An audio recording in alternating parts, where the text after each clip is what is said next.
The night was heavy with silence, broken only by the faint rustle of leaves and the distant hum of traffic. In the small nursery at the edge of town, a baby stirred, his breath soft and uneven. The crib's wooden bars offered no defense against the darkness pressing at the windows, no shield from the dangers that lurked beyond. But at the foot of the crib, sprawled across the rug like a living barrier, lay a German shepherd with eyes fixed on the shadow. His chest rose and fell with a steady rhythm, yet every nerve in his body was coiled. Ready. The baby whimpered, a fragile sound as delicate as the flutter of a sparrow's wing. The dog's ears snapped forward. He rose silently, muscles rippling beneath his coat, his gaze locked on the door. Something was wrong. Danger was not an abstract idea to him. It was a scent, a vibration, a presence pressing closer with each heartbeat. In that moment, the line between protector and child blurred. They were bound together, not by words or understanding, but by something deeper. A lifeline woven from trust, innocence, and the fierce promise of love. And tonight that bond would be tested. The morning sun crept gently through the blinds, casting golden stripes across the nursery floor. The crib, small and painted a soft ivory, rocked ever so slightly as the baby stirred. His tiny fists opened and closed, reaching toward the light, as though he could grab hold of the sun itself. Beside the crib, sprawled across the hardwood floor, the German shepherd shifted, stretching one paw out until it brushed against the crib's leg, a silent reassurance that he was near. The house was quiet except for the steady rhythm of a clock on the wall and the cooing sounds of the child. Outside, the world stirred with its usual chaos, horns in the distance, neighbors' footsteps, the faint growl of a motorcycle echoing down the street. But inside these walls, there was peace, shaped by the presence of the dog, a guardian whose loyalty was wordless but absolute. Every morning followed the same ritual. The baby would awake before anyone else, his eyes wide and curious, his body wriggling with the uncoordinated energy of new life. And before his parents' footsteps echoed down the hall, before voices or the clatter of breakfast plates filled the air, it was the dog who responded first. He rose from the floor with the slow dignity of a soldier answering a call. His ears pricked, his eyes soft. He padded over to the crib, pressing his nose gently between the wooden bars. The baby squealed, not in fear, but in recognition. His tiny hands stretched outward, brushing against the warm fur. That touch, small and clumsy, was enough to still the shepherd's restless instinct. He leaned into it, closing his eyes, exhaling a breath that carried both relief and promise. To anyone else, the moment might have seemed simple. A dog greeting a child, but beneath the surface was a silent bond, deeper than instinct. The dog understood vulnerability. He smelled it in the baby's skin, heard it in the fragile catch of his breath, felt it in the weak grasp of his fingers, and the baby in turn responded to the dog's nearness with a trust that was unshakable, as if he had always known that this creature was more than fur and teeth. He was safety made flesh. Time slowed in these quiet moments. The baby giggled softly, patting at the shepherd's nose, and the dog endured every clumsy tug without flinching. He lowered his head, resting it against the side of the crib, as though anchoring himself to the child. His tail thumped once, twice against the floor, not out of excitement, but out of contentment, a rhythm that said, "I am here, I will always be here." The nursery smelled faintly of baby powder and clean linen, layered with the earthy scent of the shepherd's coat. Sunlight shifted as the minutes passed, painting both child and dog in a soft glow that seemed to suspend them in a world untouched by danger. But beneath the peace lingered something unspoken, a truth only the shepherd seemed to sense. Safety was never permanent. Peace was fragile, breakable. And though his eyes closed briefly in contentment, his ears never stopped listening. Because love to him was not just warmth and comfort. Love was vigilance. The rest of the house slowly stirred awake. A door creaked down the hallway, followed by the muffled sound of slippers against hardwood. The shepherd lifted his head, ears twitching, but he didn't move away from the crib. His priority never shifted. He waited, his watchful eyes fixed on the baby, until the nursery door swung open and soft footsteps crossed the threshold. The baby's mother leaned over the crib, her hair falling gently across her face, as she smiled down at her son. "Good morning, little one," she whispered, her voice carrying that mix of exhaustion and love only a new parent could hold. Her eyes flicked to the dog, lingering with gratitude. "And good morning to you, soldier," she added softly, scratching the shepherd's head, as if acknowledging the unspoken work he'd done through the night. He pressed into her touch, but only for a moment. Then his gaze drifted back to the child, unwilling to leave his post even in the safety of daylight.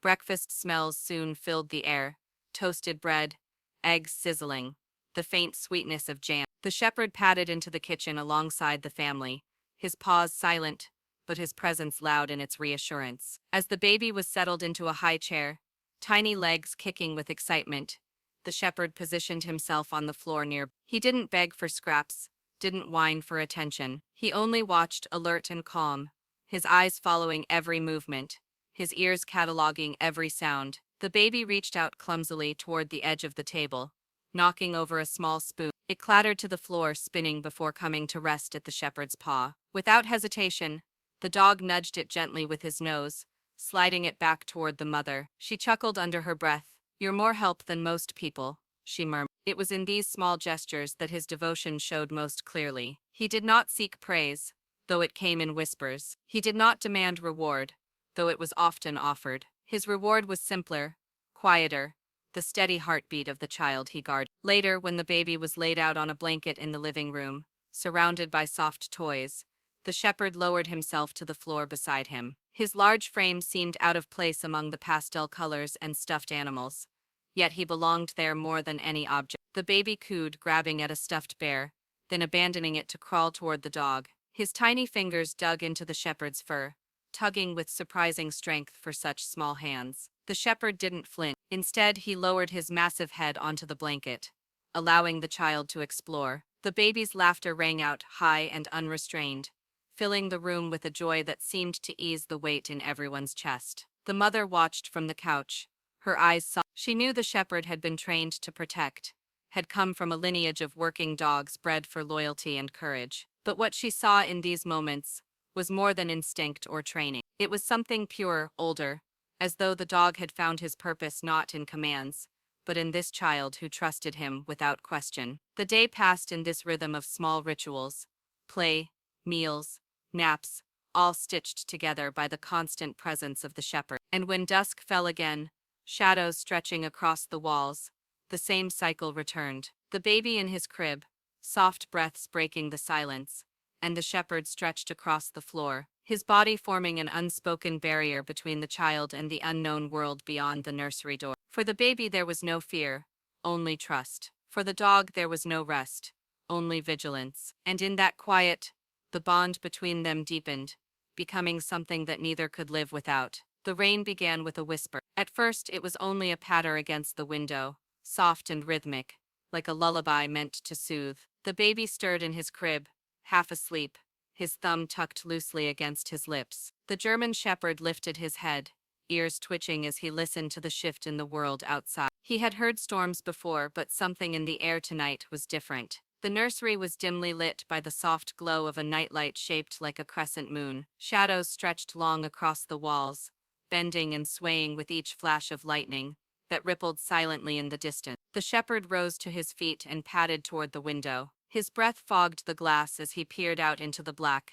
The rain picked up, striking harder, louder. A gust of wind rattled the shutters. The shepherd's tail stiffened. To the baby the sound was nothing more than a strange new rhythm, something to puzzle over in half-dreams. But to the dog it was a warning. Down the hallway, a door slammed. The shepherd whipped his head around, eyes sharp, muscles tightening. His ears pricked forward. Listen. The baby stirred again, this time letting out a startled cry at the sudden noise. In an instant the shepherd was at the crib, pressing his nose through the bars, calming him with the steady warmth of his presence. The mother's hurried footsteps followed, soft but she entered the nursery with an apologetic smile, her hair damp with the first traces of rain. "Just the wind," she whispered, though her eyes flicked toward the window with unease. She crossed the room, scooping the baby into her arms. His cries softened, replaced by hiccuping whimpers as he pressed his cheek against her shoulder. The shepherd didn't move from his spot. He stood tall, gaze fixed on the shadows beyond the door, every fiber of his being alert. His instincts told him the storm was more than weather. He smelled it, a sharpness in the air that carried not just rain, but something else, something unsettling. The night dragged on with restless energy. Thunder rolled in low, heavy waves. Branches scraped against the siding like fingernails clawing at wood. The baby, now asleep again in his crib,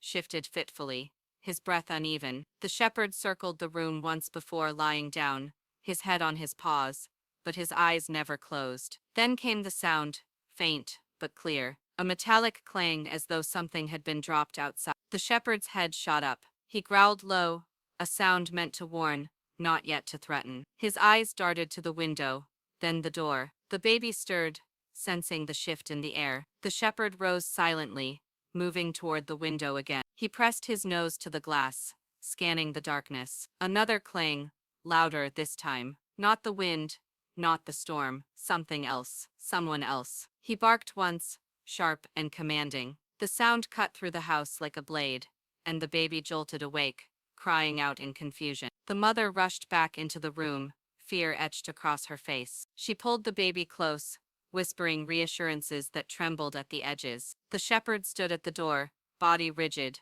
ears pinned forward. The storm raged outside, but the true break had already come. Peace was gone, replaced by something raw and fragile. For the first time, the baby's world was touched by fear, and for the first time, the shepherd knew the bond they shared would be tested not by instinct alone, but by what awaited in the dark. The headline would appear months later, after neighbors shared phone videos, and a local reporter stitched together a story that sounded almost make-believe. It would ripple across town as a thread of awe in a season of ordinary days, a baby and a dog braided together by a moment of sound and choice. But on the day it happened, there were no cameras, no headline, only the hush of a Sunday morning, and a stroller's gentle wheels whispering over uneven sidewalk. It had rained hard through the night, one of those sudden, drenching storms that bullied gutters and left puddles in the low place. Morning brought a fragile calm. The air carried a damp smell of bark and metal, and clean earth rinsed raw. The baby, still small enough that the world sat above him like a dome of light and moving shapes, blinked at the silver sheen on leaves. He clutched the edge of his blanket with one fist, the other hand opening and closing in a steady, absent rhythm. Every so often his breath caught on a surprise, the white flash of a bird's belly, the sudden shiver of wind in a hedge, and then he would release it in a soft. His mother pushed the stroller slowly, working around the brown shawls of wet leaves on the sidewalk. Her face was tired but open, the set of her mouth softened by the small weight in front of her. She had come outside to let the walls of the nursery widen, to pull fresh air into lungs that had been tight with a kind of quiet fear since the storm began. The neighborhood had its own morning soundtrack, distant dishes clinking, a radio murmuring in a kitchen, a late bus sighing to a They reached the corner where the street dipped and the storm water gathered. The gutter there was a shallow river, thin and fast, pulling twigs and a plastic wrapper toward the dark grid of a storm drain. The baby's eyes tracked the small spinning raft of a leaf. He leaned, fascinated, and then froze. His body went still in that animal way infants have when they are listening with everything they are. He turned, not toward his mother's face, but toward the street edge, toward the grate. The sound, if it was a sound and not some shape of vibration, threaded the air so delicately that it might have been a trick of wind, a thin cry so faint it seemed more feeling than noise. The mother didn't catch it at first. She was looking up at the sky, gauging the hold of the cloud. The baby made a small, urgent motion, both arms out, fingers opening, a plea with no word, the same motion he used when he wanted to be lifted. Then a high, broken sound slipped again through the grate, and the mother heard it too. She stopped the stroller. The street water made a thin ribbon around the wheels. She stepped closer, crouching, scent of wet iron rising, and held her breath. There it was, faint, intermittent, as if distance itself were breathing. A whimper, an animal's whimper. Not the sly, raspy cry of a raccoon, not the thin chatter of rodents. This had gravity to it, despair heavy in the note, the way a chest tenses to keep from drowning. Her body moved before her thoughts did. She pulled the stroller back onto the dry sidewalk, locked the wheel. The baby made another small sound, an eager syllable, a push of air that tried to be there. "Hold on," she said, though she didn't know to whom. She thumbed her phone awake with wet hands, and called her partner. When he answered, the sound of his voice was already moving, like footsteps. "There's something in the drain," she said. "I think a dog, or something. It's crying. I'm 2 blocks away, he said. Don't move. She didn't. She knelt, one hand on the stroller's handle, the other hovering over the grate like a blessing, or a hesitant The whimper came again, thinner now, and she spoke into the dark. It's okay, she said, feeling foolish at once, feeling the truth of it at once too. It's okay, we hear you. The baby's breath was fast, small shoulders lifting, under the blanket. He leaned forward as far as the harness would allow, mouth open, eyes wide in a kind of fierce curiosity. His mother made a soft sound meant to soothe, but the baby wasn't frightened. He was intent, as if the new shape of sound had given him a job. Her partner reached them running. He knelt without greeting, peered into the grid. A shadow moved below, a sliver of shape retreating, then surging back. There was barely a foot of clearance between the waterline and the underside of the street. Dark, wet, cold. He set his palm to the iron. It was slick. We need to lift the grate, he said. It's bolted, she said. He was already checking, 2 heavy bolts sullen with rust. He stood, scanned. A house 2 doors down had a yard under repair. A rake leaned on the fence. He vaulted the short gate and returned with it, hands speckled with mud. He wedged the rake's head into the grate's edge and levered, the sound metallic and deep, an echo bell in the wet air. The grate didn't wait, the mother said, mind working through the unhelpful list of what they didn't have. No socket set, no crowbar, no time. The whimper came again. The baby made a noise that was not a cry so much as a reprimand, a small sound of frustration, almost a command. Do something. She found herself nodding as if receiving instructions. Back, the father said. He wedged the rake again, muscles drawing long under his jacket, teeth clenched. Come on, he breathed, voice low the way people speak to stubborn doors and injured animals. The grate shuddered. He heaved. The bolts screamed and gave half an inch. Threads tore with a burr of old metal. He reset, lifted again, body shaking with effort, until the grate rose with a final filthy groan. He dragged it aside, the metal scraping the curb. The opening yawned up at them like a the smell leapt out, rank mineral, a cold breath from inside the earth. The water below ran swift but shallow, slick black on concrete. The shape they'd seen was there, not a shape but a body, pressed against the narrow shelf like a thing trying to become part of the wall. It was a dog, small for its breed, ribs showing as wet arches under a soaked coat, ears pinned tight, eyes glassy and huge, the way eyes look when they have decided they are alone. A shepherd, the mother said, surprised by how the word carried weight, as if she had said soldier. The dog flinched at her voice and made a sound that was not bark nor howl but a kind of worn-out hope. We can't climb down, the father murmured. The drop wasn't much, but the slickness of the concrete and the angle of the water made it treacherous. We need to. He looked around again, fast, as if the right tool might appear if he stared hard enough. The baby reached his arms outward. The gesture was comically grand for such a small person, a pantomime of embrace meant for the world. The dog's eyes flicked up to the movement. Something changed, so small it could be mistaken for mistake. The ears lifted a fraction, the eyes narrowed, not in suspicion, but in comprehension. That shape, that sound, that small heartbeat above the grate.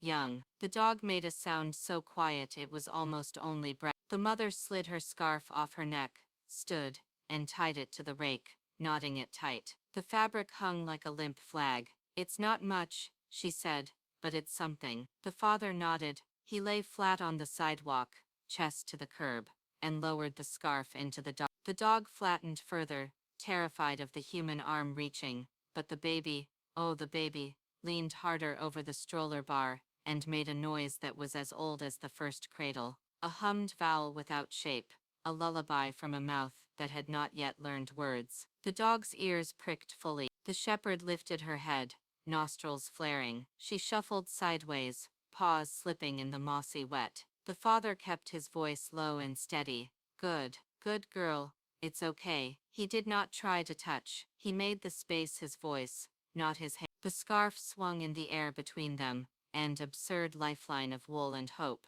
Loop it under the chest, the mother whispered. He nodded. The dog crept a fraction. The water tugged at her legs. She tried to stand and slipped, panicked, claws scrabbling. The father hissed in sympathy. every muscle tensing to stop himself from jumping in. "It's okay," he said again, the words a low, repetitive bridge. The baby resumed his small humming. The sound was pure frequency, something that did not ask but included. The shepherd gathered herself. She belly crawled toward the voice and the humming and the scent of milk and cotton and warm skin above. The scarf brushed her shoulder. She flinched, then allowed it. The father slid the wool under her chest, with a slow underwater patience that made the seconds into stones. The knot held. "Okay," he breathed.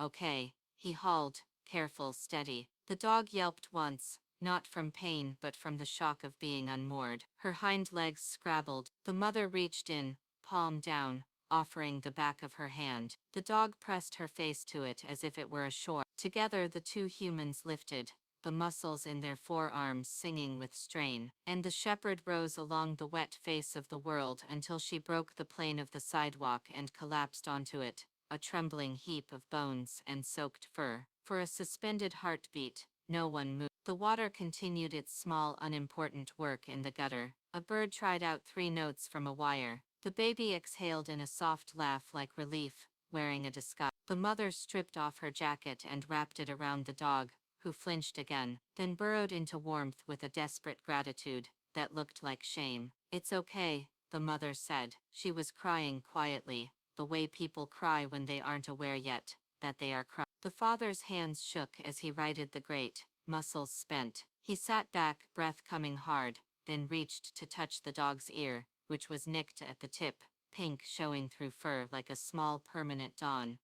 He asked because asking about ownership felt like asking if there was a story she might be returned to. There was none, no collar either, only the harsh ring around the neck, where one had been too tight for too long. They carried her home because walking seemed like a betrayal. The father gathered her in his arms, as if lifting a sleeping child, the dog's heart beating wildly against his ribs. The baby watched, transfixed, serious with the solemnity that sometimes takes hold of the very young in moments of gravity. The stroller wheels turned home like a prayer wheel. They laid the dog on a blanket in the kitchen, the warmest room in the house. The mother rubbed her gently with towels, careful of the jutting bones and tender places. The father set a bowl of water nearby and stepped back, not wanting to cry. The shepherd rose onto trembling elbows and drank, not greedily, but with the kind of measured restraint that only arrives after long denial. Then she laid her head down again,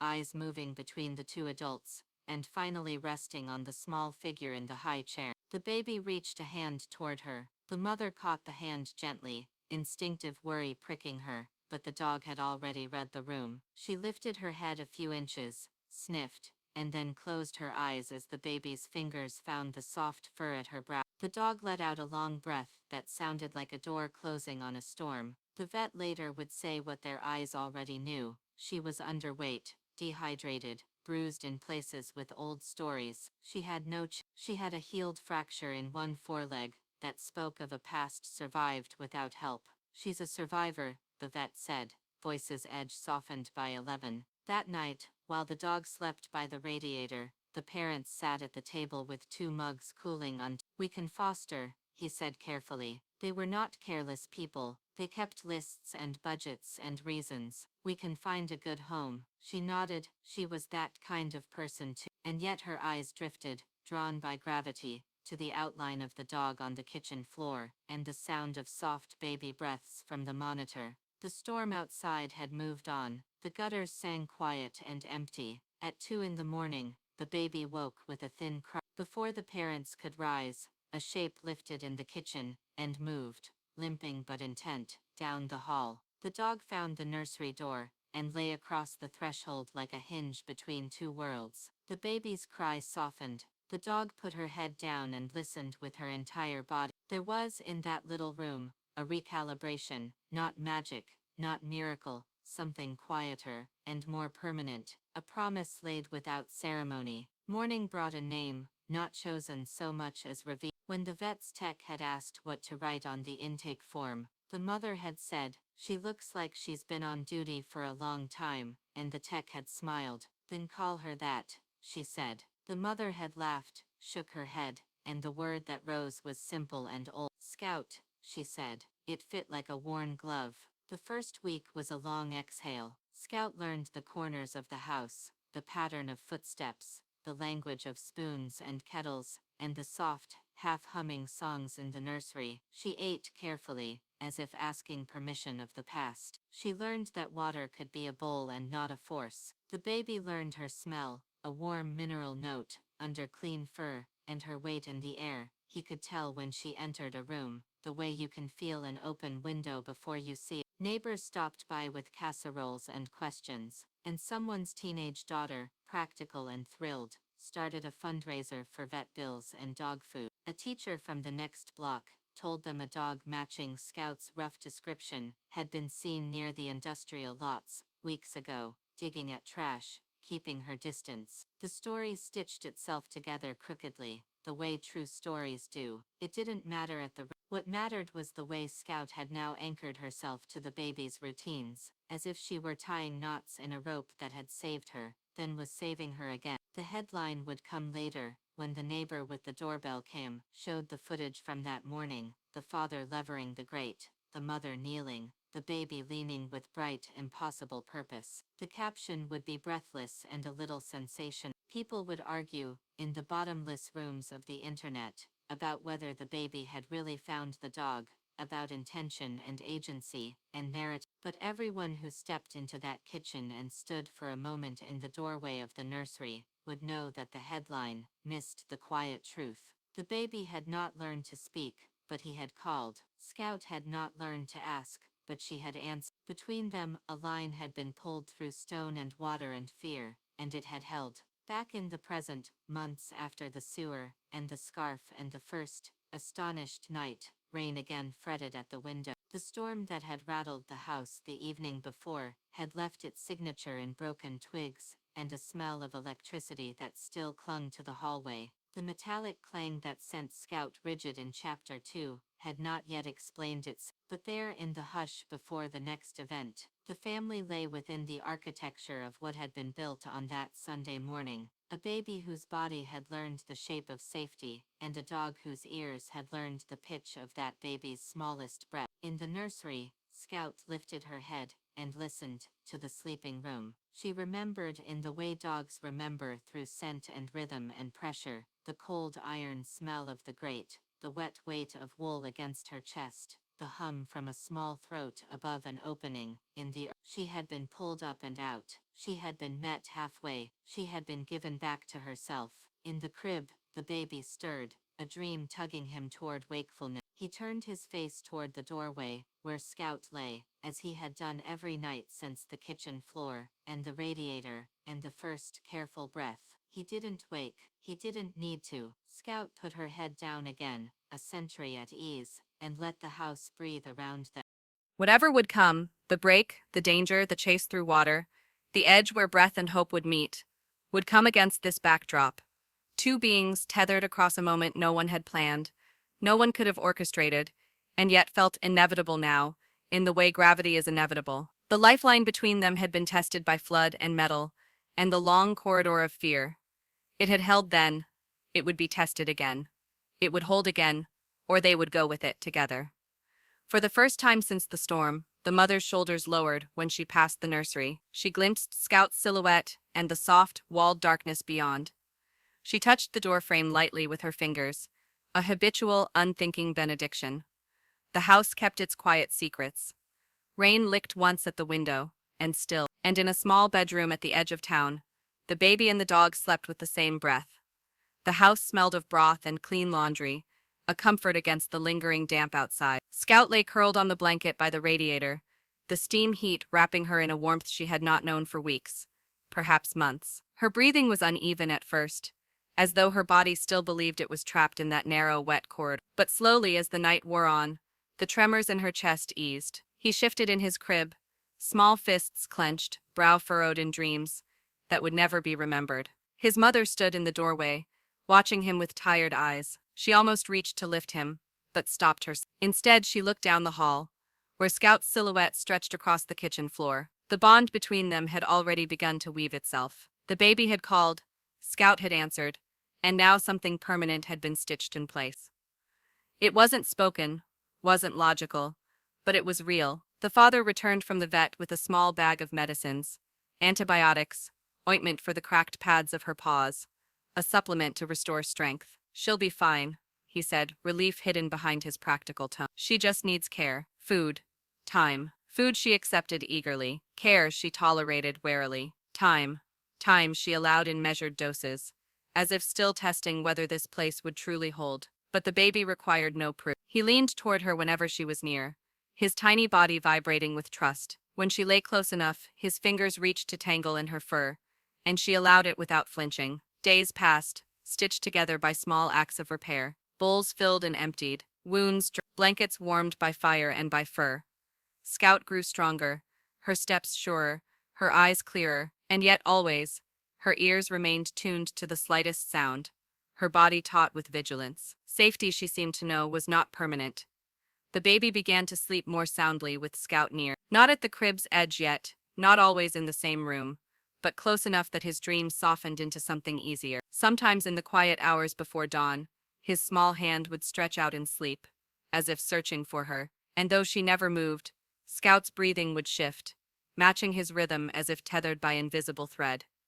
It was a fragile peace, like the calm after a storm. The metallic clang from that night had not returned, but it lingered in their memories like a ghost. The parents did not speak of it often, but when a branch scraped against the siding, or a car door slammed too hard outside, both of them stiffened, remembering. Scout remembered too. Every time she passed the window, she paused, scanning the shadows as if expecting them to peel open. Every time the baby cried, she moved with sharp precision, as though danger itself lived in the sound. Relief had come, yes, but so had a deeper awareness that the bond between the baby and the dog was no longer just comfort, it was a lifeline. And lifelines are strongest when the world threatens to cut them. The first week passed like a slow exhale. Each day brought small victories that felt monumental in their quietness. Scout no longer flinched when a door closed too quickly. She no longer ate with the frantic urgency of an animal who feared her food might vanish. Her body began to fill out. Her coat, brushed each morning by gentle hands, grew sleek again. And yet her eyes never lost that steady edge. The eyes of one who had learned the world could turn cruel without warning. The baby, however, treated her as if she had always belonged. He offered her toys from his playmat, blocks, rattles, even the stuffed bear that usually never left his side. Scout accepted them solemnly, nosing them before setting her chin beside them, as though acknowledging a ritual she didn't quite understand, but was honored to receive. In the mornings, while the parents bustled with breakfast and laundry, the baby would crawl towards Scout with a determination that made them laugh. He had just begun to pull himself upright against the couch, legs wobbling like saplings in wind, and Scout positioned herself carefully nearby, steady as a pillar. When he inevitably toppled, it was often into her side, and each time she absorbed the weight without a sound. Her only response was a small flick of her tail, a grounding rhythm that seemed to tell him, "Try again, I'll be here." Outside, the storms of late autumn gave way to the brittle chill of early winter. The first frost etched silver patterns across the windows, and the family gathered more often in the living room, where warmth pooled from the fire. Scout settled at the baby's feet, the two of them bathed in firelight, shadows flickering across their faces. The baby reached down, burying his fingers in her fur, and Scout closed her eyes, not in sleep, but in trust. The parents watched these moments with a mixture of awe and quiet fear. They had read about the bonds between children and animals, had heard stories of loyalty and protection, but living it, seeing their child's laughter rise from the touch of a dog once abandoned, was something deeper. "It's like he knows she saved him," the mother whispered one night. "Maybe he saved her too," the father replied, his gaze lingering on the pair. As days slipped into weeks, Scout's role in the household shifted from guest to guardian. She followed the baby's routines with almost military precision: mealtimes, naps, play, and the restless hours before bed. At night she stationed herself near the crib, her ears tuned to every rustle and sigh. If the baby cried, she was there before either parent, her nose pressed against the bars until the child settled again. Healing was not only physical. The scar on Scout's foreleg remained, but she carried it without hesitation, as though it were simply part of her story. The baby, too, was changing. He grew bolder, his laughter freer, his sense of safety rooted not in the four walls of the house, but in the presence of the shepherd who had crawled out of darkness to meet him. And yet, even amid the warmth, shadows lingered. On some nights, when the wind shifted, Scout would rise suddenly, hackles bristling, her body rigid as she stared toward the door. The metallic clang from weeks before had not repeated, but in Scout's memory it remained sharp, a reminder that peace was never guaranteed. The parents noticed these moments. They exchanged worried glances but said nothing, unwilling to fracture the fragile healing their home had found. Instead, they let Scout stand guard, trusting her instincts even when they did not understand them. For the baby, there was no fear in these moments. He would reach toward her, babbling in nonsense syllables, and Scout would soften again, her tail brushing the floor as she returned to his side. Together they were learning that growth was not only about strength gained, but also about the courage to live despite the shadows that lingered. The winter sky held itself low over the neighborhood, a lid of pewter pressing the daylight thin. By late afternoon the light was already slanting, and everything indoors felt closer. Voices, footsteps, the hushed soft thud of the refrigerator door. The baby napped with his cheek and apple blossom pink against the crib sheet. Scout lay beside the crib with her forelegs crossed, as if she had arranged herself into the most reassuring version of stillness she knew. Her breathing made a quiet metronome in the room. It would have been an ordinary hour if not for the wind. The storm that had spit nails against the siding 2 weeks before had left the trees with a memory, and now each gust drew a different lament from the bare branches. Low, creaking vowels, a tug at the raft. The house was old enough to answer back. Pipes ticked. A vent exhaled. Somewhere in the walls a settling beam released a sigh that sounded too much like a footfall. Scout raised her head without lifting her body, ears angled, nostrils flared. That sense she owned, the one that felt like it came from the soles of her paws, told her the pressure in the air was wrong. Not danger exactly, not yet. Dissonance. She let a small breath leave her mouth, a soundless reassurance for herself. Then she stood. Down the hallway the parents talked in the gentle shorthand that came with fatigue and familiarity. The father was folding laundry at the table, making neat squares of tiny shirts like a person tidying a map. The mother was writing a list, the pen tapping the margin every few seconds, as her mind stepped off the rails of the list and onto other tracks. Groceries, the dog's next vet check, bills, the way Scout had flinched last night when a car door slammed 2 streets over. They tried to speak about it without giving it a name. Names had a way of summoning. "Did you hear?" she began, and stopped, the pen hanging like a quivering needle over the page. He looked up. "The wind," he offered. She nodded, not because she believed it, but because believing it would be convenient. The baby, as if cued, let out a sleep noise that was neither cry nor laugh. Scout was already at the hinge of movement. She padded toward the door with that soft-footed economy that left the air almost undisturbed. The parents glanced at each other, gratitude passing between them without comment, and then went back to their small tasks in the way people do when they are trying to outrun a thought. The first sound came at dusk, a metallic tap from somewhere outside, like a coin flicked against a railing. It was the kind of sound a mind can dismiss if it needs to. The neighbor's trash bin lid in the wind, a loose sign bracket, the ordinary clatter of a world full of edges. But Scout did not have the luxury of dismissal. Her body became a line drawn tight between the door and the She didn't bark. She went still enough to disappear and listened with her bones. There it was again. Tap. Then further away the thin whine of something rolling. Not quick, not random. A cadence. The baby blinked awake 2 slow shudders and found Scout with his whole focus. He did not cry. He had learned in a handful of months that Scout's tension was an alphabet. Tonight the letters arranged themselves into a word he could not yet say but felt. Wait. The parents came to the doorway at the same time, the mother lifting a hand automatically to the baby's hair, the father scanning Scout's posture as if it were a weather report. "You hear it?" he whispered. "Yeah." The third sound was not a tap, but a drag, metal on asphalt, then a soft, frustrated exhale that could have been wind, could have been human. Scout's hackles rose by degrees. The mother's breath shortened. She tasted the old fear, the one the storm had left behind like damp in the dry wall. "Probably the construction sign on Birch," he said. He wanted it to be true. He wanted the sentence to become retroactive fact. "I'll check." "No," she said quickly, then after a pause softened it. "Let's look from the window first." They went dark in the living room, extinguishing the lamp so the glass would give them back the street. Scout paced once to the threshold and back, as if to measure the distance. The baby stood at the crib rail, fingertips white at the knuckles, his breath making fog flowers on the slab. Outside, the block wore its usual winter quiet. A porch light shone here and there. The houses were discrete silhouettes with lit rectangles that held other people's evening. A toppled traffic cone lay in the gutter, its reflective stripe winking at the corner, and beyond it, something lean and unplaceable moved out of the reach of a street lamp. "See?" he whispered.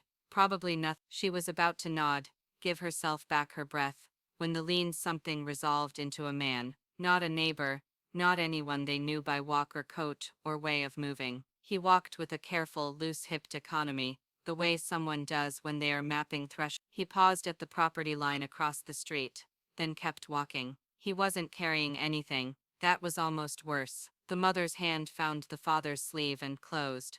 "We should call, only if he stops," he said, eyes tracking. Only if the man did. At the end of their driveway, he didn't turn his head toward the living room window. He stood as if he were listening through his feet. A gloved hand flexed.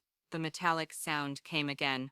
A small tool tested against something unseen. Scout's bark detonated from the hallway. Not the nervous yap of uncertainty, or the conversational woof that says "I see you." This was a singular freighted sound, low, full-chested.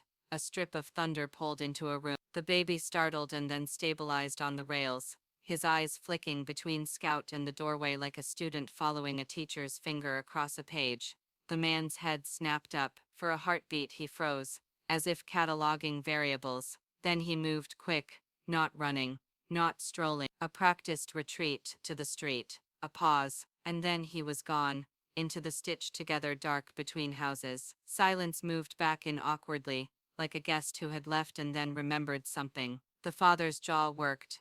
The mother's throat made an involuntary swallow. He exhaled. "Okay," he said, though it wasn't a conclusion. "Okay." They turned the lamp back on, and found Scout posted at the nursery doorway, her body oriented toward the front of the house. The bark had cost her. She panted once, then closed her mouth. The baby catching her eye made his small hum, the one he had offered down a storm drain months before. Scout's ears flicked. The line of her back softened by a degree you could measure with a fingertip. "Thank you," the mother said, pointless and perfect. It wasn't training and it wasn't anthropomorphism. It was gratitude aimed like a beacon at the only creature in the house who had heard the future approaching.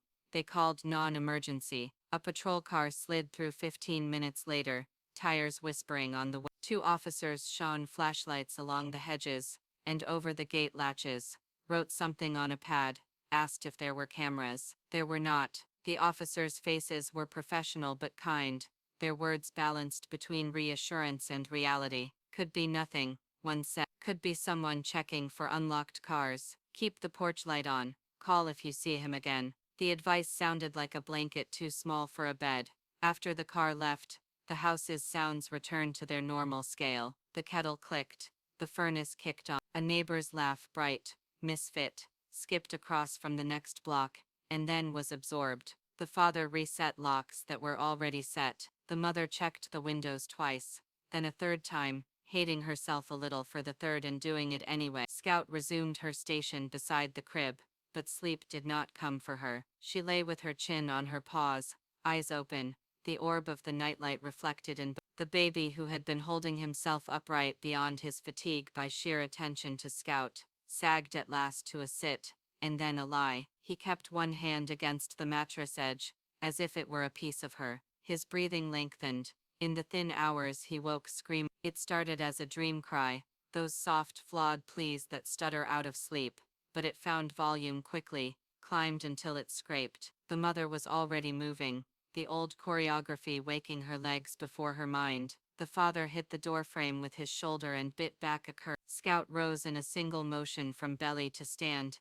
and put her nose through the bars of the crib. The baby's cry cracked, faltered, like a radio losing signal, then swelled again, a siren in a small chest. Night terrors, the pediatrician would say. A normal development of a brain practicing fear and rehearsal, to better survive the matinee. It did not feel developmental now. It felt like the echo of the man at the driveway had found a way into the room. The mother gathered the baby, his limbs pinwheeling against her rib. She crooned, old reflexive syllables, the voice a tiny boat battling tight water. The father rubbed the boy's back with his whole palm, broad and slow. Scout stood like a pillar, exactly in the place where presence and restraint overlap. She did not lick. She did not. She simply let the hot storm of noise and fear hit her body and break. When the baby's lungs finally surrendered, and his sobs fell into those hiccuping aftershocks that are all apology and exhaustion, the mother sank into the rocker. Scout lowered her head to the baby's dangling foot, and took one careful breath, as if signing a treaty. The baby's toes curled against her fur. They did not try to put him down again, not that night. The father brought a blanket, and spread it on the nursery floor beside the crib. He lay down first, then the mother with the baby sleeping on her chest, and last Scout, who arranged herself so that her spine made a wall on the side nearest the door. The 3 heartbeats, and the 1 4-beat breath fell into a pattern that made a kind of rough music. The wind lost interest. Morning wore its ordinary face, as morning does. Coffee steamed. The radio murmured headlines that sounded like all headlines. The baby woke buoyant as if the previous hours had been rented and returned. He slurred a crescent of cereal across his high chair tray, and laughed when Scout pretended not to watch the floor for casualties. The parents agreed, without saying it, to make no shrine of fear. They would not consecrate the doorway where the man had paused, would not repeat the word what if until it became a god. They would instead build small rituals that felt like nets, the porch light timed to come on at dusk, the side gate's latch oiled to silence, a motion sensor above the back steps. The father bought a camera, then another, and installed them with the sheepish competence of a person who hates the admission embedded in the purchase. The mother added an item to the list she kept taped inside the pantry door: call locksmith, Rike. She circled it once, and felt better. Scout watched these human ceremonies with the mild curiosity of one who already knows the lines of the map. For her, safety did not live in bolts so much as in place and proximity, in the way the baby's breath felt against the side of the crib, in the crosshairs of her attention, when the mail slot clinked. And yet, when the locksmith's drill bit spun, and the old deadbolt surrendered, with a neat, chalky groan, Scout's tail thumped once in approval. Some things, even dogs admit, are unequivocally better. That evening, the neighbors wandered by under the excuse of returning a borrowed pie pan. A rumor had already toured the block about a person testing car handles, a shadow looking for purchase. People spoke in careful tones, avoiding the words that might accidentally magnify the shape of the fear. "We're keeping an eye out," said the woman from 2 doors down. "You know how it is." They did know. Everyone knows in the lizard parts of the brain that don't use verbs, that safety is a finite resource you have to choose to pitch into the common. The baby fitted into a fleece-lined hat that turned his head into a small planet, reached for Scout's ear, and squeezed with reverence. Scout tolerated the hat, the neighbors, the edge in the adults' voices, but her gaze never lost the door. At dusk, she placed herself in the threshold again, not anxious, appointed. Later, when the baby fought sleep in the way the newly brave do, the mother read aloud from a book with blocky pictures, and lilted her voice at the rhymes. The father sat on the floor and ran a soft brush along Scout's coat, the stroke slow and easy. The brush collected strays from her winter shed. Hair filled the bristles, a small tangible record of presence. Scout's eyes half-lidded. The baby's thumb found his mouth. The house, its old beams, its honest sound, and there in the space after a storm, but before the next one names itself, the echoes of fear did not vanish. They found their place. They became part of the architecture you learn to live inside when you love anything more. Scout kept her post, not as if denial could turn the world benevolent, but as if her body could be a hinge the door swung on. The baby slept. The parents breathed in the rhythm she made. Deep into the night, the metallic sound returned, faint, far down the block, then gone. Scout's ears rose and fell. She did not bark. The lifeline in the room was taut but unfrayed. In the crib, a small hand opened in sleep, and settled against the slat. Scout moved the barest distance to align her paw under it, pad to palm, a contact so light, it made only the idea of what it held there as the hours turned. It would hold again tomorrow. The night pressed in heavier than usual, a velvet weight, against the windows. The lamps were out, the baby asleep, and the house breathed with the tiny noises of old wood and water pipes adjusting to the cold. Scout lay stretched across the nursery doorway, her head low, eyes reflecting the pale glow of the nightlight. But her ears never rested. Every shift of the wind made her flinch, not with fear, but with calculation. She remembered the man, the one who had paused at the edge of the driveway. She remembered his scent, faint but sharp, threaded with something metallic, something that did not belong to a dog. Memory was not a picture, it was a smell pressed into the mind like ink into paper, and this one clung.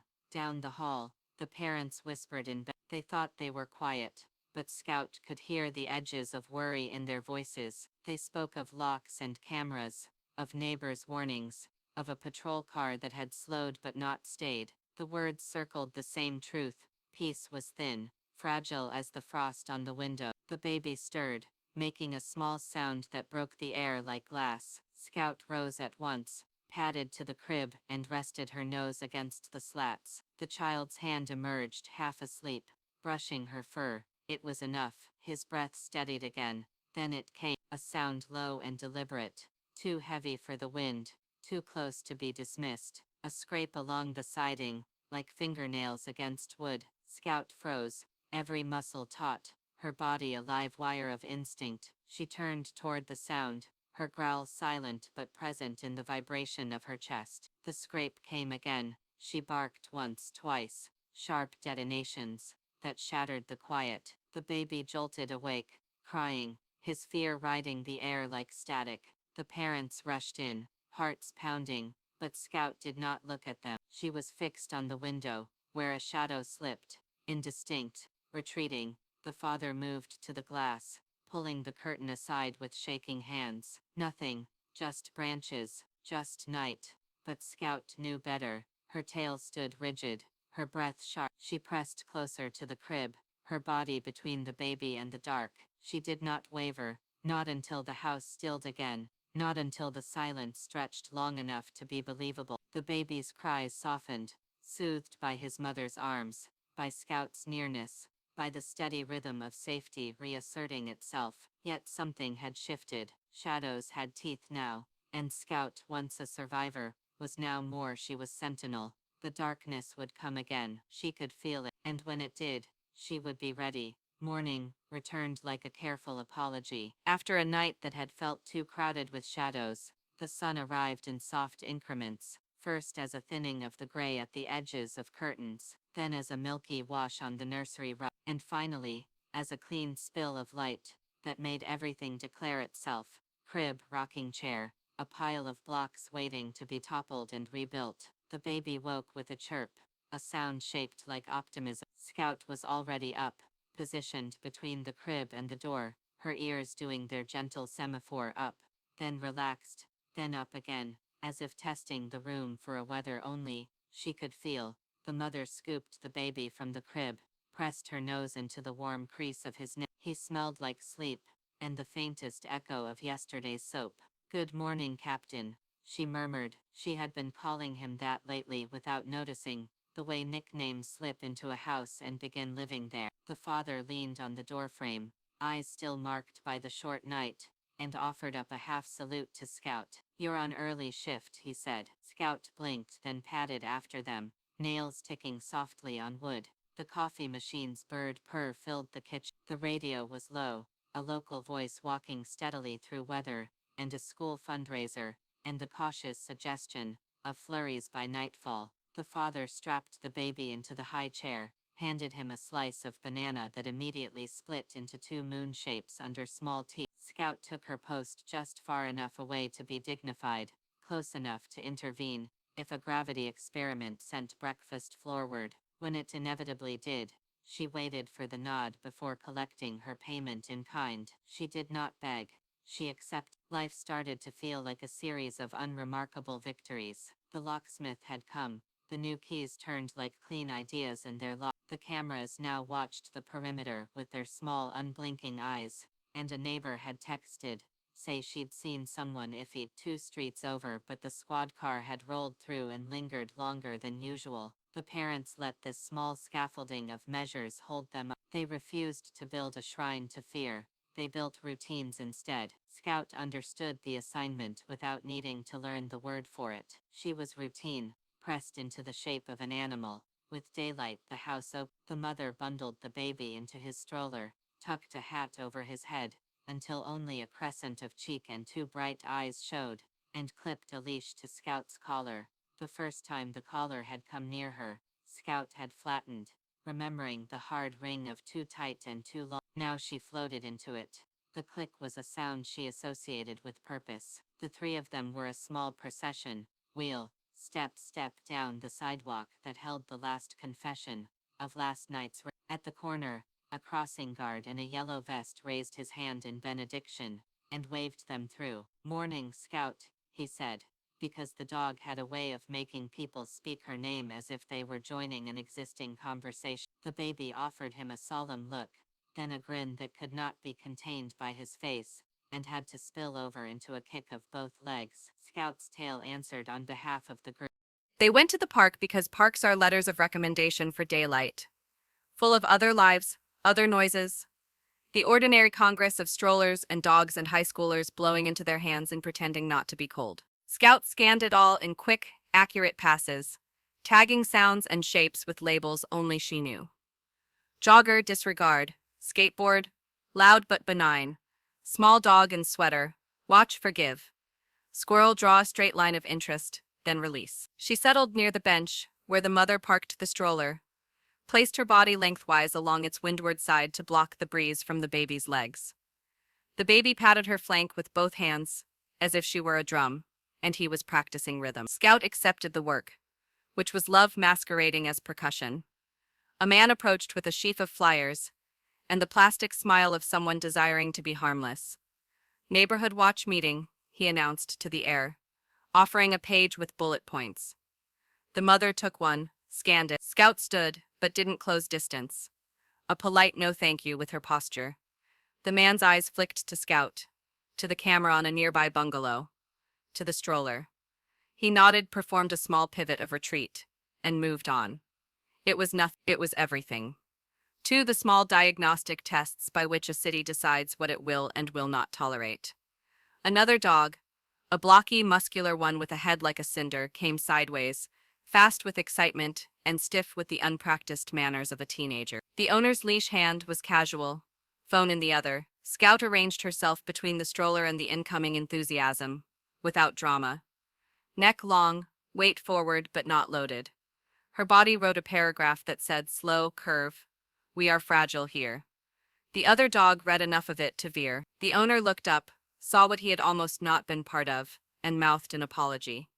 "You're good," the mother said, and meant it. The baby, who had not registered the near, continued to narrate his mitten to Scout, who listened as if the mitten contained policy recommendations. On the way home, a garbage truck shouldered the street, beeping its slow reverse. The baby was fascinated, and then affronted, when the machine's arm hissed, and a bin rose like an idea that had not asked permission. He began to cry, indignant.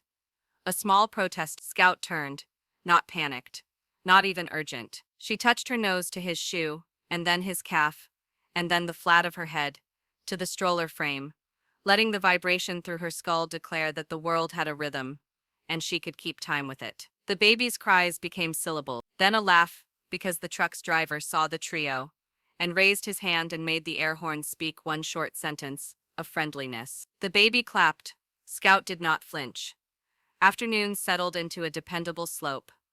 Nap, snack, block. The father would come home for lunch when he could, his tie loosening as he crossed the threshold, as if the house itself had hands. He would lower himself to the rug and let the baby climb his chest, plant triumphant palms on his cheeks. Scout would hover, part referee, part registrar, ensuring the energy stayed below the level where excitement tips into danger. If the baby lost his balance and pitched, her body was just there, an edge padded by fur where a table leg might have been. If the father's laugh got too big and startled the baby into a cry, Scout's tail would draw slow half moons on the floor, until the scale reset.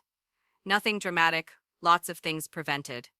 Sometimes prevention looks like nothing, and deserves parade. The parents began to say thank you out loud to no one in particular. "Thank you," the mother would whisper, when she found Scout lying seconds later by the bathroom door, while the baby discovered the alchemy of water and cup. "Thank you," the father would murmur when the baby slept after a day that might have nodded itself otherwise. Scout, thanked, did not change. Gratitude was not currency to her, but the sound changed the room and made the adults remember what kind of story they were living inside. Not a thriller with breath held at the throat, but not a pastoral either, something in between. Human. On Wednesday evening, wind shouldered the house again. Not a storm, not yet, but a rehearsal. The cameras took their quiet harvest of images, a cat shouldering past the fence slat, a plastic bag remarking to itself as it tumbled, the mail carrier's awkward sprint in a spitting mist. The father checked the feed, and then set his phone face down. An intentional practice, a boundary against turning life into a surveillance project. Scout did not need a feed. She had the air itself. As dusk gathered, the mother strapped the baby into his carrier, front-facing now, his legs forming parentheses around her waist. They were taking Soup to the neighbor recovering from surgery. 3 doors down, Scout came with them. The sidewalk had a fresh shine the streetlights liked to admire. The gutters hummed their small river talk. At the second house, barely a house so much as a tidy intention, Scout paused. Not a flinch, a reading. She lifted her head and drew 3 breaths, each a separate file. "What is it?" the mother asked softly. The baby, feeling the pause with his whole body, went still. Scout angled toward the curb as if something there had gained weight. A utility cover, round, cast iron, slick with mist, sat slightly proud of its recess. The last storms were. From the gap at its rim came a thread of smell, mineral, cold, the wet metal of the city's veins. And something else. The mother couldn't smell it. She could only see the way Scout's nostrils pinched and flared, and the way her eyes tightened in what, on a human face, would be named word. The baby's hand, free from the carrier strap, found Scout's ear and held it like a handle, a reflexive pledge. "It's okay," the mother said, and felt the uncompleted thought. "Please be okay." Scout leaned down, touched the cover with her nose, then stepped to one side and put her shoulder against the stroller that was not there. Ghost muscle memory. The mother watched it bloom in her posture. The sewer drain, the scarf, the hall, the baby's hum, not fear, history. She placed her palm on Scout's neck, offered a slow pressure like an answer. "We see it," she said. The dog exhaled, and some invisible hinge loosened. 3 doors down, they delivered Soup and a circle of talk. At the doorway, and the practiced exchange of neighborly promises. "Call us if you need." On the walk back, the utility cover was simply a cover again. Sometimes a signal is just a page from an old book falling out at your feet. You put it back, but you remember it's there. Inside, the baby chased a shadow across the living room with a squeal, then toppled into giggles when Scout, in a rare generous mood, laid down and let him roll his head on her ribs, as if she were a doom. The father, watching, made the mistake every parent makes. He let his mind jump forward to dangers he could not yet name, and then yank back with an effort that left a burn. He took a breath, he chose the present. He tossed a block toward a basket, and missed by an exuberant yard. The baby laughed like it was the best joke in the county. Scout's tail thudded 3 beats against the floor, which in their house counted as applause. That night, the metallic sound did not return. Instead, there was a different sound, quieter but more personal. The baby, it was small at first, a dry tick, scratched out of sleep. The mother was up before the second one, the father half a step behind. Scout cut the angle and met them at the crib. The baby coughed again, then struggled between wake and breath. The panic nothing to do with men at driveways, and everything to do with the mechanical indignity of a throat deciding to be narrow. The mother picked him up, turned his body so gravity would be useful, padded with the rhythm the pediatrician had praised in another parent in another exam room months ago. The baby took a long, greedy breath, and a shorter, testing one. The father went to the bathroom for the humidifier, the very specific clatter of its reservoir cap sounding like hope. Scout stood with her chest almost touching the mother's knees, her breath even, making a metronome for the other breaths to borrow. The humidifier's mist began its clean whisper. The baby, carried by the current of the room's competence, sagged back toward sleep. When at last he lay down again, His small face flushed with the effort of relearning air. Scout eased herself to the floor with the grace of someone lowering a bridge. She kept her muzzle near the crib slat. The mother sat in the rocker because the old fears had a long half-life, and because you sit when sleep has been nearly taken, as if your presence can stand between the child and the thief. The father slid down the wall to the floor with a soft grunt, knees up, eyes closing only because he trusted the other two hearts in the room to keep watch. Scout did not close hers. Near midnight, a siren wrote a blue line on the ceiling, and then it passed. The neighborhood slept or pretended to, and the house did the noble work of staying up. In the morning, the baby was himself again, quick with delight, reaching for Scout's collar with the practiced intent of a person. The mother made pancakes the size of saucers, and cut one into clean half moons, each a prize. The father put a note on the fridge that said humidifier filter, order, and drew a star next to it because sometimes a star is the difference between doing a thing and thinking about a thing. Forever. After breakfast, the father set up a low tunnel of couch cushions for the baby to crawl through, the kind of architecture that throws courage a parade. Scout watched, then placed herself at the exit, sphinx-like, so that success meant emerging into her gaze. The baby crawled, grunted, laughed, and burst out the other side like a rabbit from brush, right into Scout's soft chest. She accepted the collision and bent her head to bump his. The mother took a picture without thinking, then put the phone down because sometimes you take a picture with your eyes and keep it where it can warm you at 3 a.m. The day moved. The weather kept its promise. By late afternoon, thin snow began to right itself in the air, noisy at first, then confident. The street grew quiet in that particular way that only happens when the world is being powdered. The baby pressed his hands to the window and declared a series of vowels. Scout sat beside him, ears forward, taking inventory of the new smell, the clean cold that erases and reveals at the same time.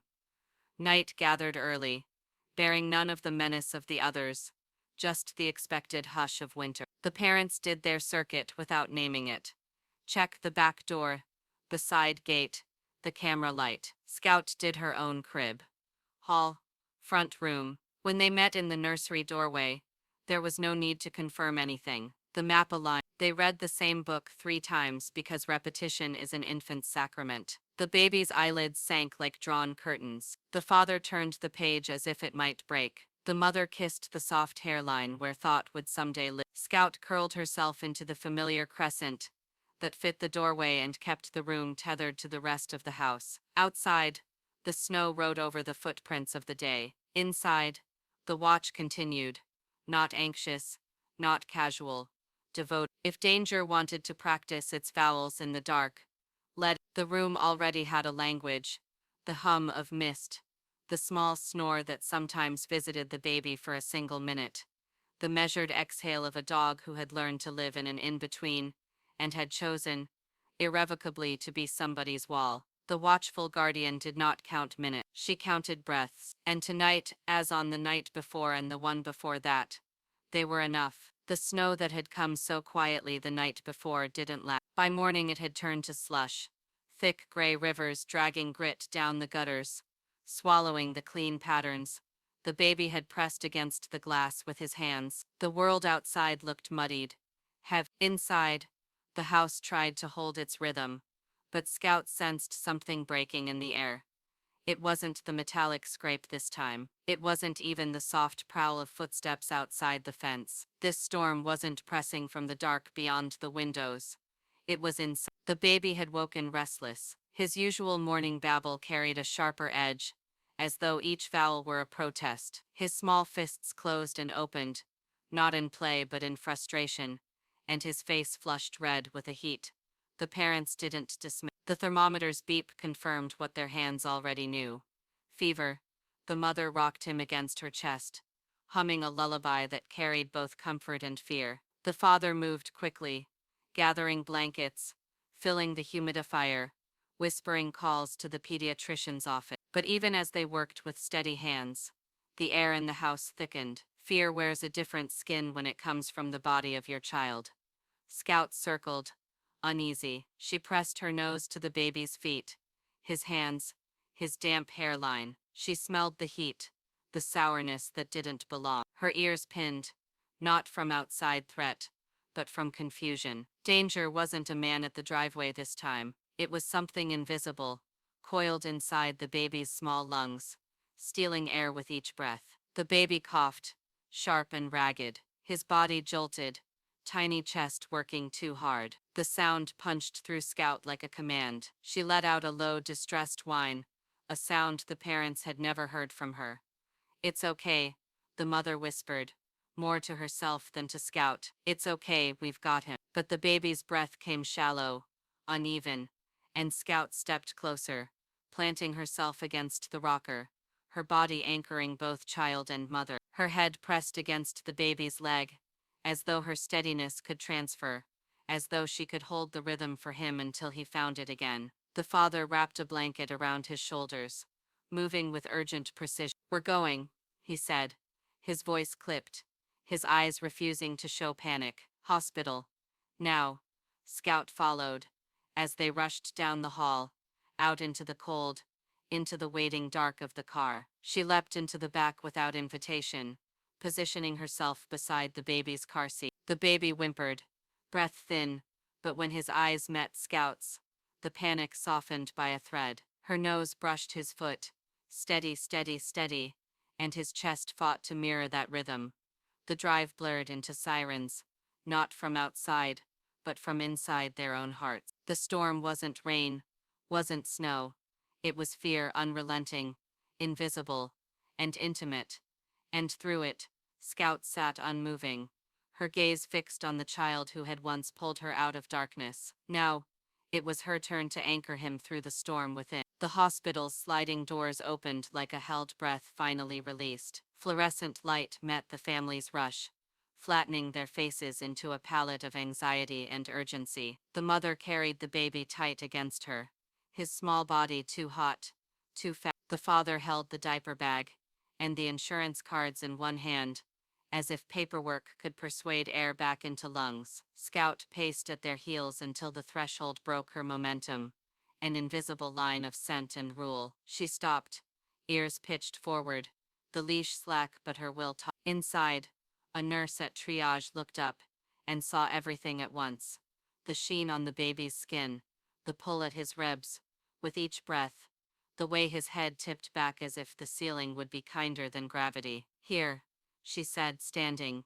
"You with me." She pointed at the mother, and was already moving, pulling aside a curtain to reveal a small, too-bright room, with a bed too big for the baby, and a monitor that started drawing lines like nervous handwriting, as soon as someone clipped a sensor to his toe. "Fever since morning," the father began, voice clipped to fax. "Breathing fast. Cough. Any vomiting?" "How long since last wet diaper?" the nurse asked gently, efficient as a metronome. She slid a thermometer across the child's forehead. Numbers gathered like 2 hours ago, the mother said, then corrected herself, then lost certainty, as the hours of the day collapsed into a single long corridor of worry. "He's been taking little sips. He hates the mask. We'll help him," the nurse said.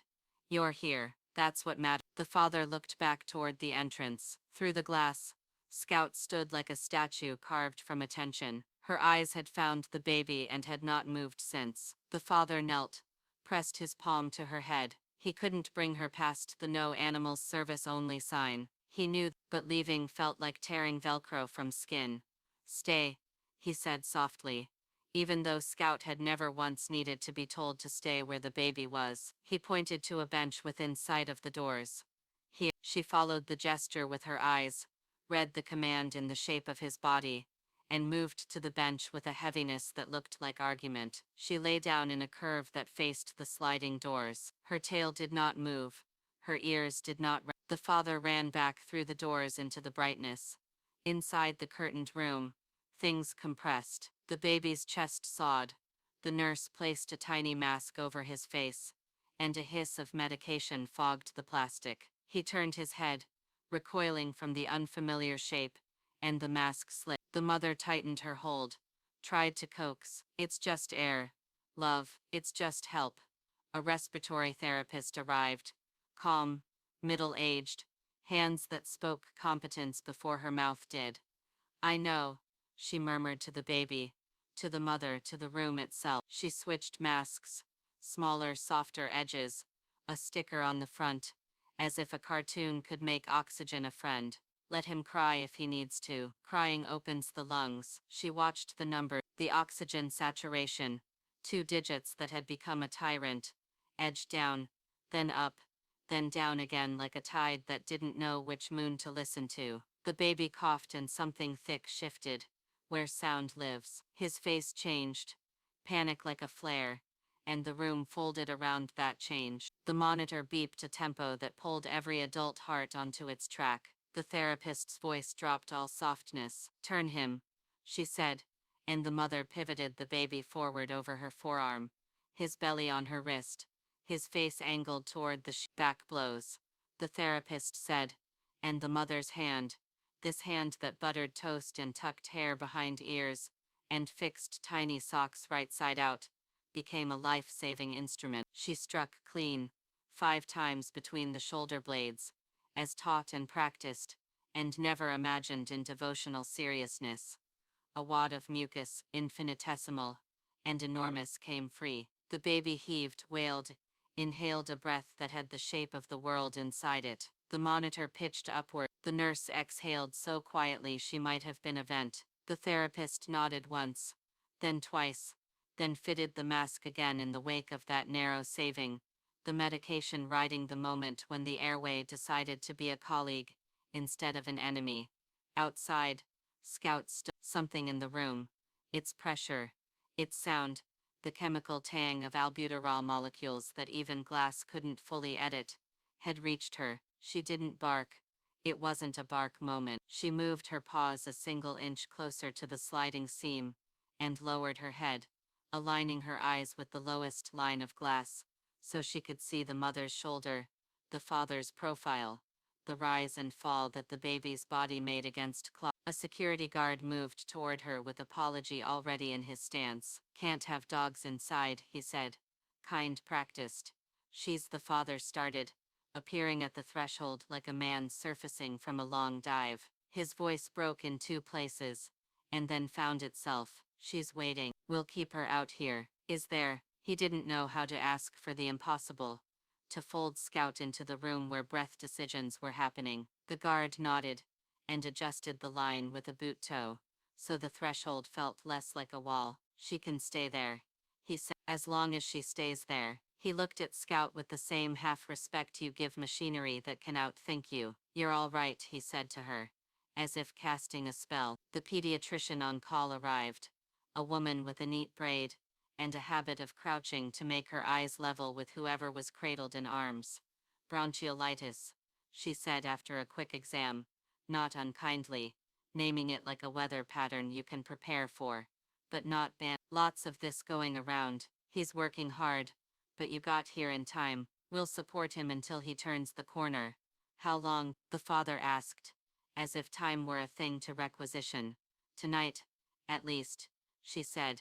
Maybe a day or 2. We'll watch how he handles the feeds and the work of breathing. She used the quiet, terrible phrase, work of breathing, with the plainness it deserved.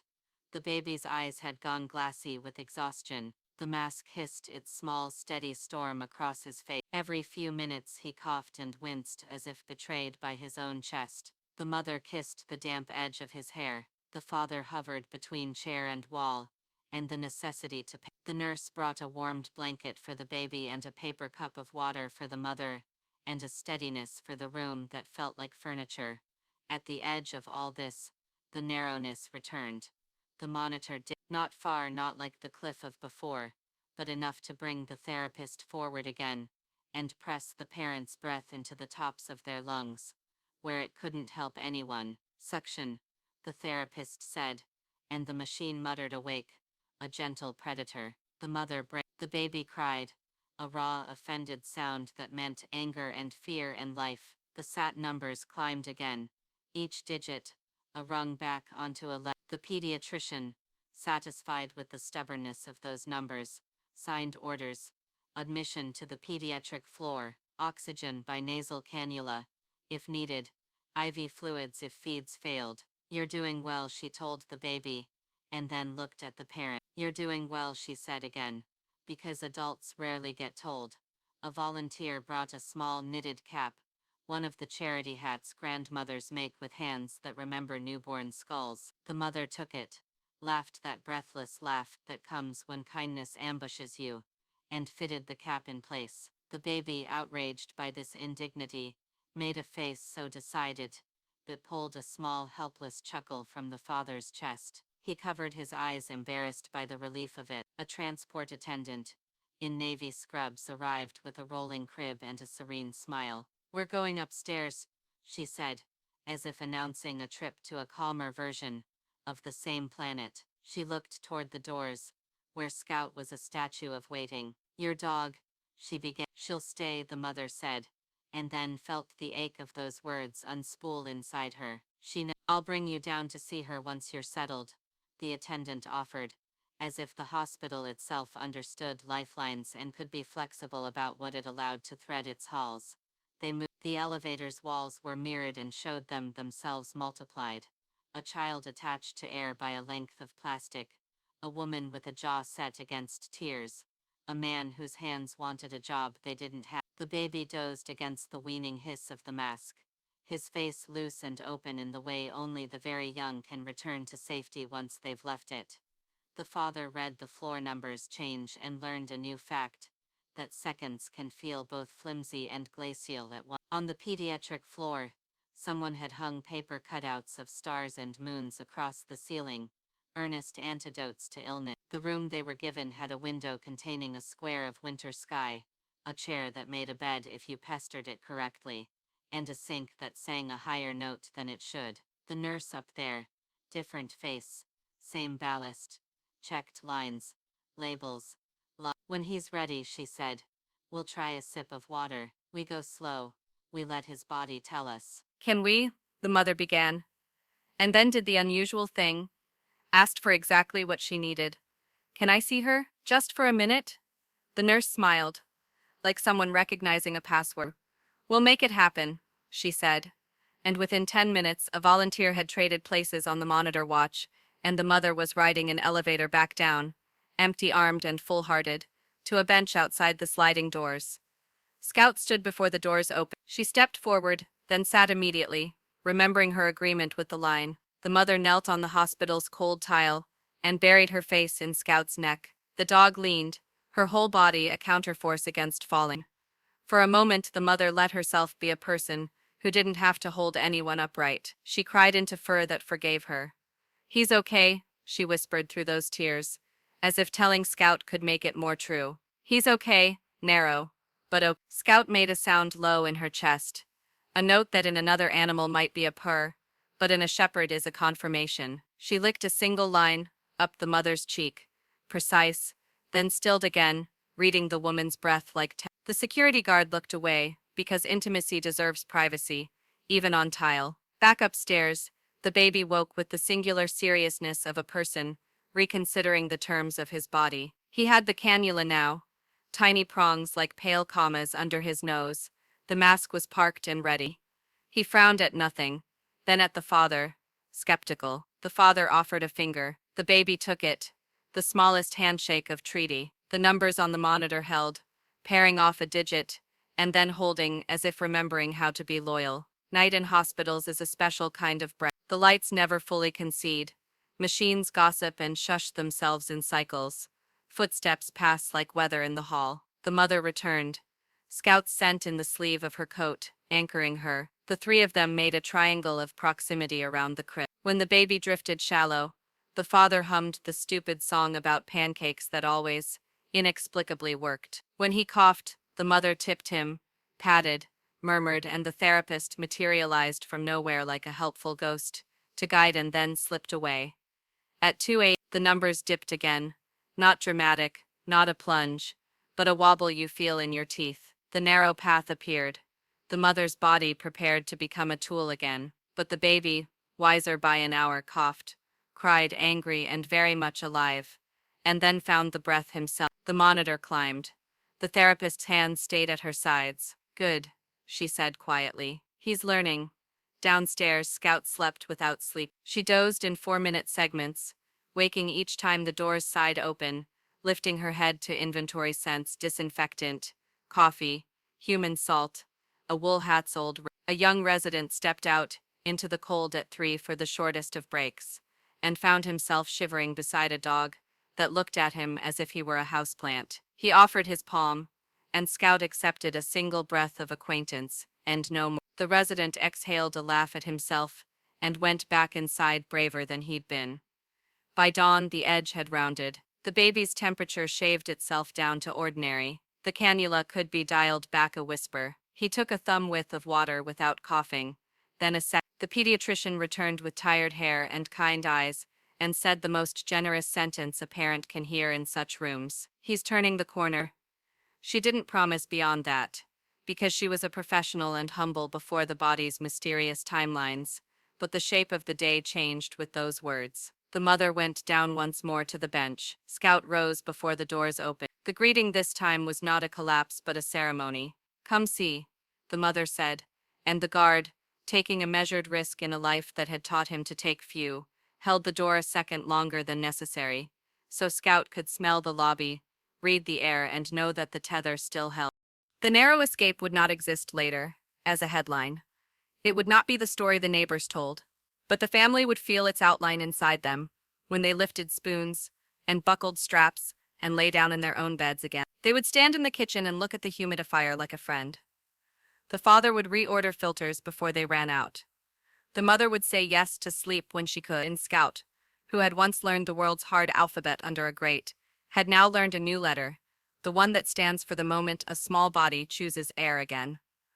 On the pediatric floor, morning cut through the paper stars and made them briefly real. The baby, propped against pillows, blinked solemnly at the window. The parents laughed, tired and bright, at nothing in particular. In the lobby, Scout laid her head on her paws, eyes half closed but watching every door. The path had been the width of a breath. They had walked. They would again, someday. But for now, breath was ordinary. And in the ordinary, miracles hide in plain sight. The house had changed, though from the outside it looked the same. Snow still gathered on the eaves. The shutters still creaked when the wind leaned against them, and the old wooden floors still sang their small complaints under tired feet. But inside, there was a new rhythm, fragile, steady, precious. The baby had healed. The fever broke, the cough loosened, and color returned to his cheeks. His laugh filled the rooms again, not forced but free, as though nothing had ever tried to take it away. His tiny hands once more reached for Scout, grabbing at her fur with a trust that was absolute. He did not remember the storm within, but his parents did. They carried the memory quietly, like a bruise under the skin, no longer throbbing, but not forgotten. Scout had never left her post. Through the long hospital nights, through the narrow escape that had nearly taken him, she had waited. Now she moved through the home with the same purpose as always, but lighter somehow, as if she too understood that survival had been stitched into their story. When the baby crawled toward her, she lowered her head so he could lean against her. When the house was dark, she placed herself at the door, a sentinel who asked for nothing but the chance to stand guard. One evening, weeks later, the family sat together by the fire. The father read aloud, his voice soft with weariness. The mother rocked gently, the baby's eyelids fluttering in the edgeland between waking and sleep. Scout lay stretched across the rug, her head close to the crib, her body turned toward the family as though drawing a circle around them. The baby stirred, released a soft sigh, and without looking opened his hand. Scout placed her paw against it, as she had on that first night, when shadows had pressed too close. The gesture was small, wordless, but it held everything. The parents looked at each other, their fear dissolving into something fuller, gratitude. Not just for survival, but for the bond that had carried them through. The lifeline between a child and a dog who had saved each other in ways words could never chart. Outside, the world remained uncertain, but here, within these walls, there was peace. Hard-won, fragile but real. And in that peace, love kept its quiet, eternal watch.